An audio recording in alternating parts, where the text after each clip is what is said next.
Hi, everybody. It's RJ Martin here, and I'm back with another episode of Sips and Chill, Sips and Chill, Sips and Chill, Sips and Chill with RJ. Sips and Chill, sup? Okay.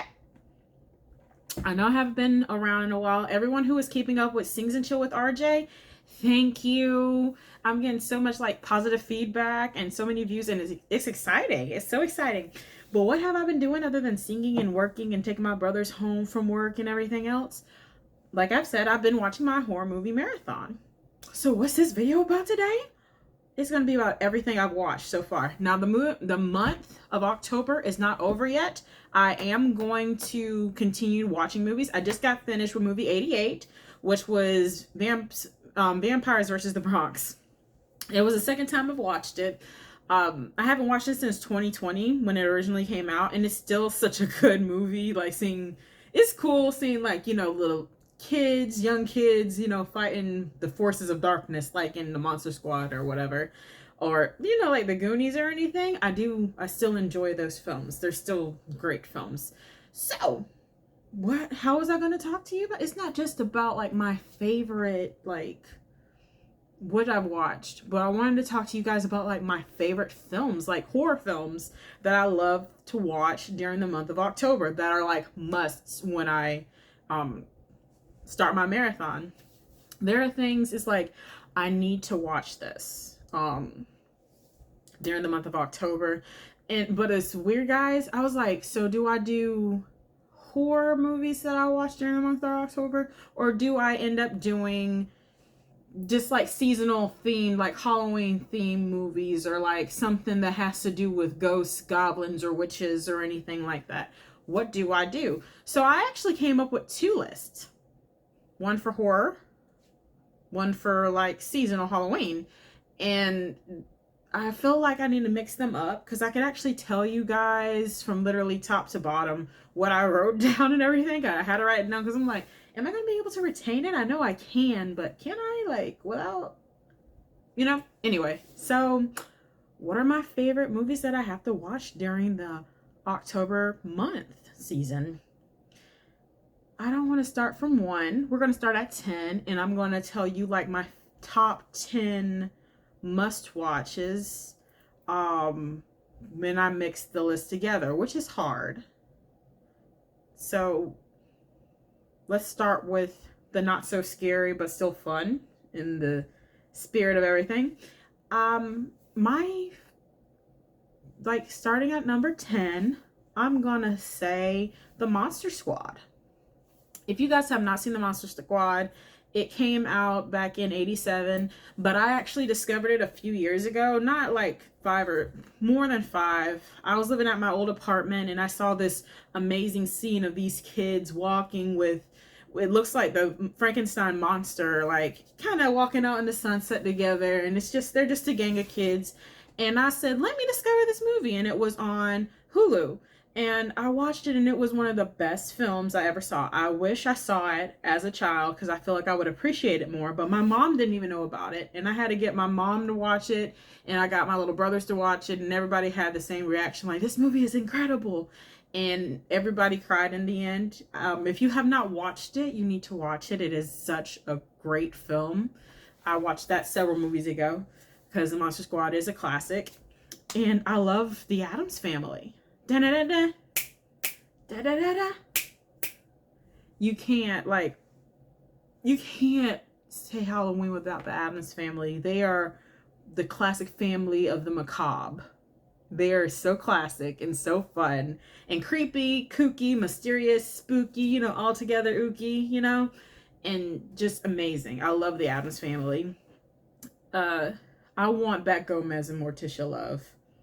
I've always was like, I wouldn't mind the Romeo and Juliet love, but I don't want the ending. I want like the love story.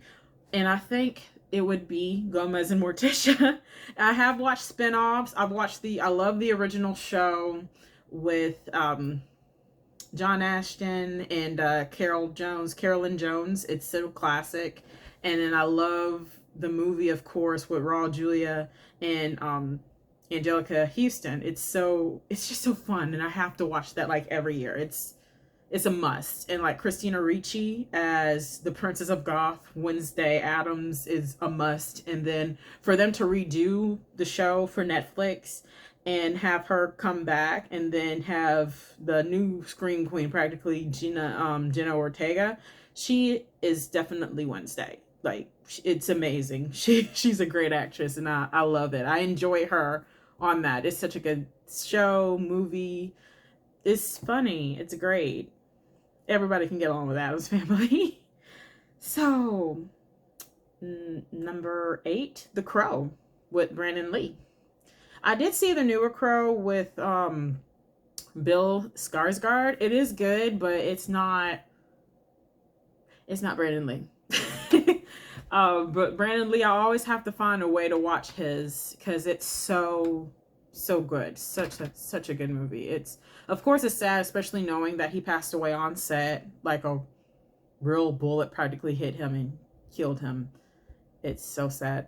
Therefore, like, having the curse of the Lee family continue, because, you know, his father died at age 33. Not trying to get too morbid for you guys, but, like, yeah.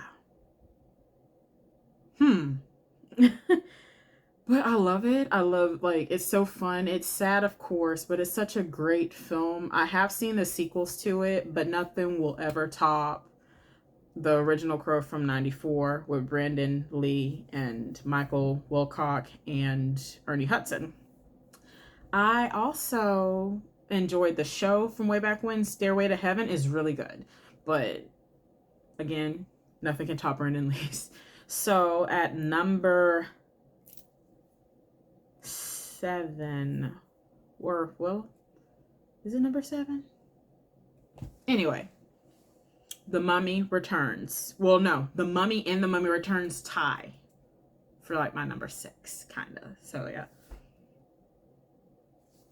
yeah. I love The Mummy.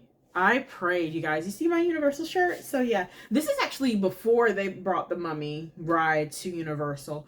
But I do love the classic stuff from Universal because I wrote it. Going back to the story, though, I love The Mummy. Now, I remember as a child watching The Mummy when it came out back in the 90s, late 90s, early 2000s. And I would remember being terrified, but it was like a not so scary terrified. And I'm like, it's good. And I love the director. I love Stephen Sommers. He comes up with some of the best films where it's like, he wants it to be like the hero wins, the villain loses, and dreams come true, quote unquote, kind of like Disney, but not Disney. Like the girl gets the guy gets the girl. Now he's had some movies like Odd Thomas, or Van Helsing. I love Van Helsing, but it's like there's romance in it, but the ending isn't happy. It doesn't end with a happily ever after. It ends in tragedy a little bit, to where you want to cry. Like, wow, that's really how it went down. That's how you feel, Stephen. That's really how you feel, Stephen. But it's okay. But The Mummy, oh my goodness, I love The Mummy so much, with Brendan Fraser, Rachel Weisz, John Hannah, Arnold Vosloo, Odette Fair, Patricia Vasquez. Yes, I can name practically the whole cast. I can probably say that movie line for line, word for word. I got the opportunity a few years ago. One of the characters from the original movie, not the one of the ones I just named, Eric Avari. He's played in so many other movies like Mr. Deeds with Adam Sandler. And he played in Daredevil as Jennifer Garner's daddy, Nicholas Nachios. He came to Tallahassee for our Comic-Con, and one of my patients when I worked at the hospital said, oh yeah, he's going to be there. I got to meet him, and I got to get I did get an autograph. I don't remember where it is. It's somewhere in my room, I'm sure. And I got a picture with him, and I got a hug, and he was really sweet and really kind, and I started crying, and I was just like, why can't you jump in the hole with Brendan Fraser? And he said, usually, you know, I'm the guy that they like to kill in the movies. And I looked back and I said, wow, that's right, they did kill you in Daredevil too, didn't they? That's some cool stuff.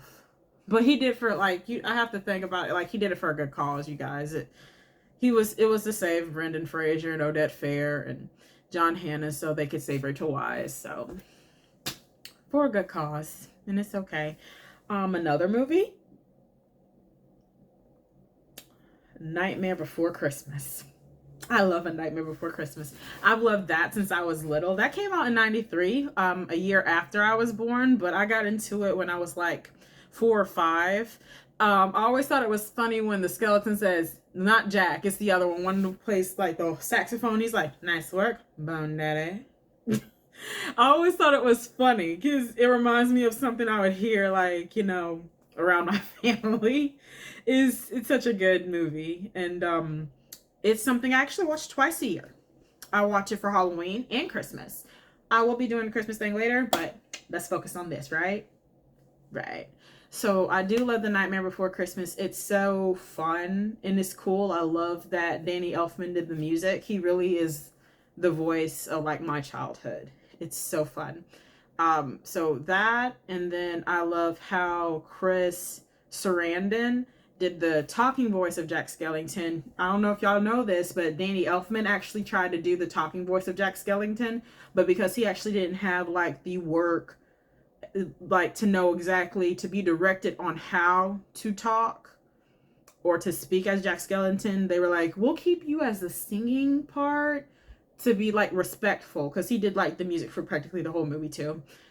But we need someone else that can actually do like the acting voice. And they got Chris Sarandon, believe it or not. Chris Sarandon from Fright Night. Yeah, and from Child's Play.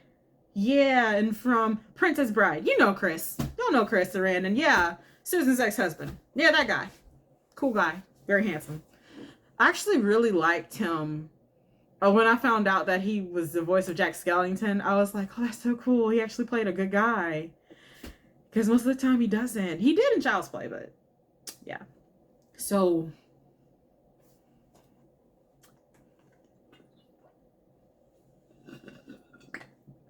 the moment you've been waiting for. The horror movies I like to watch. There are several horror movies I do like to watch. I want to give some honorable mentions to certain slashers like Jason and Freddy. Yeah, certain things I do like watching. Yeah. So my top 5 though, I'm not gonna lie to you guys, this list was very difficult to write. So difficult to write. I was kind of pulling out my hair, my natural hair, because I didn't know what to write. It was so hard. So at number 5, I'm going to say anything Alfred Hitchcock. I love Alfred Hitchcock. I love watching Psycho. I love watching Suspicion. Suspicion is scary. He still has like that underlying scare there, or like suspicion, suspense, as in the master of suspense, but it's not scary, but it's fun. It was more of a love story. It was, like I said, it was a little suspicious, of course, that hence the title Suspicion. But I mean, anytime you get to look at Cary Grant, it's just like, oh wow. He knew how to pick the guy actors. He knew how to pick the guy actors back in the day. So that was a good movie. Like I said, I love Psycho. I don't know what it is about like the original Scream Queen, Janet Leigh, but I do enjoy watching Psycho. I love watching The Trouble with Harry. I love Rear Window. So I just bunched them all up together because I'm like, which is the best? Now, my favorite, as I said, is Suspicion, but like you got Psycho and you got Rope and Rear Window, To Catch a Thief, North by Northwest. So classic and suspenseful. It's just so good. And I had to force my cousin to watch it with me because she was like, I know that dance. And I was like, it's good, Jane, just watch it. And then she'd look at it and she'd be like, if I was her, I would have threw that skeleton right at him and I would have got out of there. Right. So yeah, anything Alfred Hitchcock. Number 4, The Faculty. What's The Faculty, you ask? So The Faculty came out in the 90s and it was like the Brat Pack meets Invasions of the Body Snatchers. So you got all these different kids played like Elijah Wood, excuse me, Josh Hartnett, a few actresses you probably wouldn't know nowadays. I don't really see them too much anymore, but it's like Laura Harris. Everybody knows Jordana Brewster. If you still watch The Fast and the Furious, you know who Jordana Brewster is. Who else played in it? I think it's like Clea Duvall. Um, River Phoenix, one of his sisters, played in the movie. Usher Raymond played in the movie. There was a lot of good people. The Terminator played in the movie. Robert Patrick, Frasier's wife. If y'all ever seen the show Frasier, his wife is it like BB Newhart. She played in there, and it's practically about you think your teachers were weird. These teachers were worse. The faculty were aliens, and the students that are practically the Breakfast Club have to stop them from taking over their town and the country and the world. And it's good. I got one of my friends to watch it a few Saturdays ago, and she was like, wow, I did not see that coming. Or actually, I suspected that, and that makes sense. That makes perfect sense. And I was like, yeah, it's good, right? She's like, yeah, it's good. I'm happy I watched it. It's really good. So that's that. And then, so there's a lot of holidays we celebrate, but you want to know what's funny? In the horror world, every holiday has a horror movie. Christmas, Halloween, Friday the 13th all have horror movies. But now, I think I'm going to say Valentine 2001 with David Boreanaz. I had such a big crush on David Boreanaz back in the day. And because I love Buffy. Honorable mention and shout out to my girl Buffy. I love a bad chick. I love bad chick, strong chick, make you want to get up and fight. Yes. But I love Valentine. So to me, that movie was really a moral story of treat others the way you want to be treated, because you don't know if they're going to come back and kill you. Anyway, so Valentine with David Boreanaz and Katherine Heigl, and I don't know what homegirl's name is right now. She played Kate. Is it really Mary? I don't know. I have to look it up later. But I do love that movie. It's a classic, and that's something I have to watch at least once a year. So much so I have the DVD. And now number 2. Real quick honorable mention, I want to talk about all the slashers. So Michael Myers is like a trauma for me, but he is in my top 10 of must watches. Make sure that the lights are on and make sure that the doors are locked. But yes, I do enjoy watching Halloween during this time of the year. I do enjoy watching Freddy Krueger this time of the year. Chucky, Jason Voorhees. Definitely watched the original one with his mother, and it's sad but it's they're so good. They're good slashers, original slashers. And it's just really good for like the suspenseful time of the year. So number 2, the Scream franchise. Yes, I love the Scream franchise. Ghostface it's definitely something else, especially if you've seen the 6th one. So I remember the first time I watched Scream with my aunt, and it wasn't late at night. It was around like 7-8 o'clock, primetime TV. And it was fun. It was scary. She was the original Scream Queen of the family. I took her role after her. And it was just so fun. Then I got older. I remember we would watch Scary Movie, which is the original title that Scream was supposed to have, but then Wes Craven was like, you know what, I think we can do better. How about Scream? I forgot what the whole story was, but it was originally supposed to be called Scary Movie. But the Scary Movie that you guys know is like the spoof is funny. I love that spoof so much, and it's so funny. So when I first watched Scream again, I think I bought it either like late high school or like I had just got out of high school and I bought the DVD, and I was watching it, and like certain parts of like Drew Barrymore, listen, asshole, no, you listen. Had me laughing so hard. I'm like, I should be scared for her. I know she's going to die, but it was still scary, yes, and it still had some comedy to it. It was incredible. So I own the first 3 Screams. I'm a big fan of the original trilogy. And why I really love Scream 2, because it's like murder mystery. Because it's not like Michael Myers, you know it's Michael Myers on Halloween. It's not just like Friday the 13th, you know it's Jason. You don't like going to sleep and you know it's Freddy. You don't know who's behind the mask of Ghostface.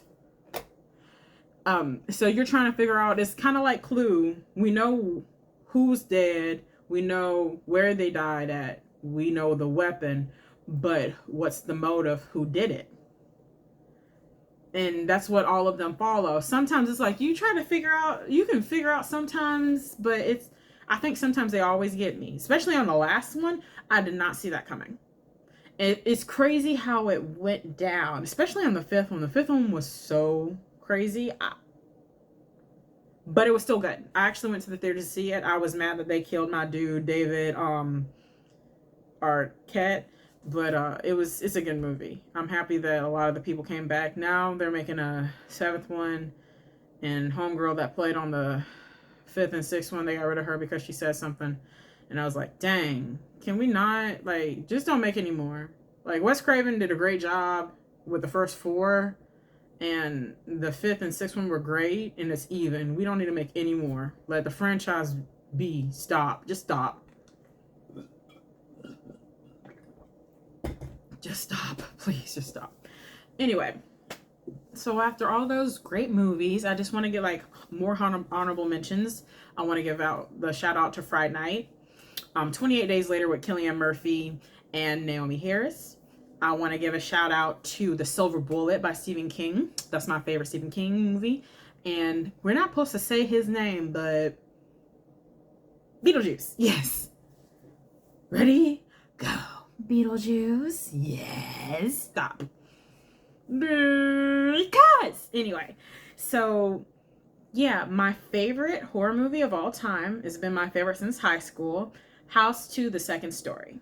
House 2: The Second Story is really a horror comedy with Ari Gross and Jonathan Stark, and it's part of a little franchise, little saga. I grew up with the first two and the fourth one. My mom had the tapes, and I remember watching these as a child. When I started getting into horror movies when I was around like 12, 13, 14 years old, I rediscovered House, the second House, and I realized how funny it is. And I still I have the tape. This is the original tape and original case. As you can see, it's old and beat up, but like it's the classic. It's the classic House 2 movie. And yes, this is a VHS. For all you kids who don't know, this is what a VHS looks like. And if I'm being honest with you, I don't think it's been rewound. And it's really old. It's really old, and I've done my best to keep up with it because it is my favorite. It's the only VHS I actually have in the house. And because I don't have a VCR, so I can't watch it and play it. But in order to keep it in good condition, you have to. I think it's been retired, but I do love this movie, and I got the DVD. I got this at Sam Goodies when Sam Goodies was still a thing back in 2013, 14. Because it's like so good. So they're always surrounded by the same thing. This one's more, like I said, it's a horror comedy. It has the tinge of horror. It has the horror music. It has the horror setup.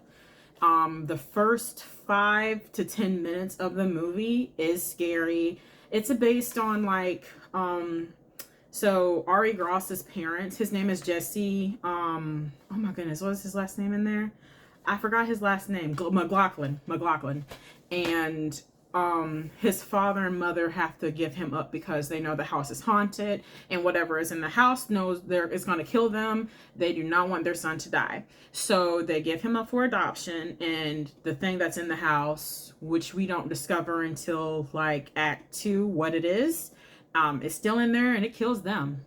Then what happens is 25 years later, Jesse comes back with his girlfriend, and the house that he inherited is now like the same house his parents died in.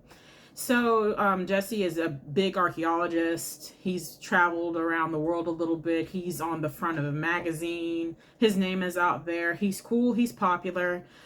His best friend moves in the house with his girlfriend, and his best friend, who's an entrepreneur, he is trying to get his girlfriend, Puce Glitz, played by Amy Asbeck, you know, John Ritter's wife, or widow, sadly. They're trying to get her a record deal because Jesse's girlfriend is a record producer, or like she works under a record producer. So then they discover that his great-great-grandfather, who also was named Jesse McLaughlin, he kind of was an archaeologist, and he had this skull, and it was supposed to deem like eternal life to whoever possessed it. And he had a partner named Slim Razor, and Slim Razor and him had a disagreement, and falling out, never to be heard of again. So Jesse was like, where's the skull? And then he said, a long time ago, they used to like burying their people with their jewelry and stuff. So he said, I think it's in his grave. We should go and look for it. So it's literally October 30th of 1986. And they're going grave robbing practically of his great-great-grandfather's grave. When they open it and he finds the skull, he also finds his great-great-grandfather is still alive and kicking, waiting for someone to dig him up out of the dirt.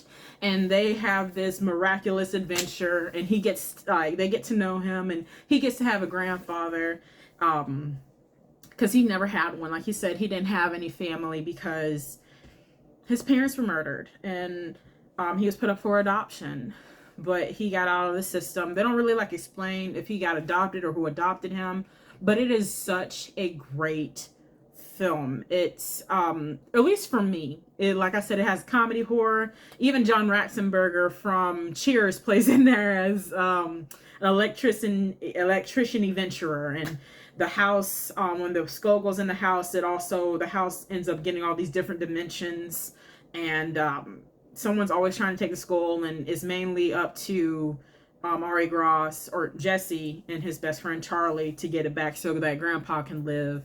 They adopt this little dog from like ancient time, and it's cute. They adopt a pterodactyl. They save a virgin and they become this huge family, and they don't live happily ever after, because remember, it's a horror movie. But it's such a good movie, and I watch it every year. Last year I watched the whole House Saga. The whole House Saga is crazy. The first one still is really scary to me. Like the scenery, the cinematography, it's terrifying.